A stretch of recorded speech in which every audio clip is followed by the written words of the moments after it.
अभी श्री कृष्ण बाल अवस्था में थे। नगर में बहुत चहल पहल थी। उधर श्री कृष्ण आश्चर्य में थे कि आखिर आज कौन सा त्योहार है जिस कारण नगर में चार चांद लग गए हैं। श्री कृष्ण और ताऊ भैया घूमते हुए उस स्थान पर जा पहुंचे जहां पूजा करने की तैयारियां हो रही थी।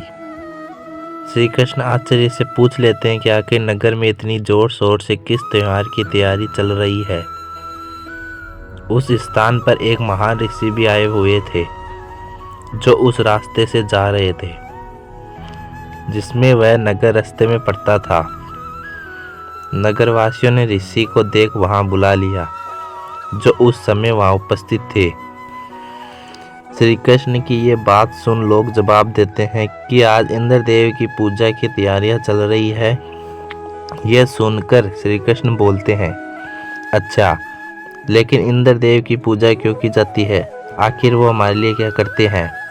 लोगों ने बोला, वह समय समय पर बारिश कर इस धरती को उपजाऊ बनाते हैं, फसलें उगाते हैं, पशु पक्षियों की प्यास मिटाते हैं और हमारी हर एक पानी से जुड़ी हुई समस्या खत्म हो जाती है। श्री कृष्ण कहते हैं, इसमें इंद्र की पूजा करने की क्या जरूरत है, क्योंकि यह उनका कर्तव्य है कि वह समय समय पर बारिश कर इस धरती को उपजाऊ बनवाए। हमें पूजा अपने इष्ट देव या देवी की करनी चाहिए और इष्ट देव या देवी वह होती है जिससे हमारी जीविका चलती है। जिस प्रकार किसान की जीविका उसकी फसल होती है, उसका इष्ट देव अन्न देवता होता है और व्यापारी की जीविका धन होता है, यह व्यापार होता है, उसकी इष्ट देवी लक्ष्मी होती है। इसी प्रकार हमारी जीविका दूध, दही, माखन आदि है, तो हमारी इष्ट देवी गाय माता हुई। हमें गाय माता की पूजा करनी चाहिए। सभी लोग श्री कृष्ण की बात सुनकर आश्चर्यचकित रह जाते हैं और उनकी बातें वह महान ऋषि भी सुन रहा था। श्री कृष्ण ने ऋषि से पूछा, क्या आप मेरी बात से सहमत हैं गुरुदेव? ऋषि तुरंत बोल पड़े, हे महान आत्मा, आप अवश्य ही पिछले जन्म के कोई सिद्ध पुरुष होंगे। मैं आपके चरणों में नमन करते हुए, क्योंकि इतनी सी उम्र में इतना सारा ज्ञान किसी पुण्य आत्मा के पास ही हो सकता है। आपकी बातें मुझे बिल्कुल सही लगी। महान ऋषि ने आदेश दिया कि इंद्र की पूजा छोड़ सभी गौ माता की पूजा करते हैं, इसलिए सभी महान पर्वत गोवर्धन के चरणों में चलो, वही पूजा होगी। ऋषि के आदेशानुसार सारे नगरवासी गोवर्धन पर्वत की ओर निकल पड़े और पूजा शुरू होने लगी।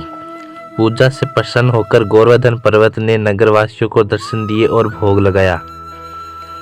सारी बातें इंद्रदेव को पता चल गई। धरती पर अब उनकी पूजा नहीं की जाएगी। उन्हें क्रोध आ जाता है। क्रोध में आकर उन्होंने अपने वज्र और वाहन निकाले। बिना सोचे समझे इतनी बारिश और तूफान प्रकट कर दिया कि पूरा नगर पानी से भर गया। अब नगरवासियों और पशुओं की जान खतरे में थे। श्री कृष्ण ने पूरे गोवर्धन पर्वत को अपनी उंगली पर उठा लिया। पर्वत इतना बड़ा था कि सभी नगरवासी उसके नीचे आकर अपनी जान बचा पाए। इंद्र ने पूरा जोर लगा दिया, लेकिन नगरवासियों का बाल बांका न कर पाया और हार गया। उन्होंने श्री कृष्ण को पहचान उनसे माफी मांगी। तब से लेकर आज तक हम गोवर्धन पूजा मनाते आ रहे हैं। धन्यवाद।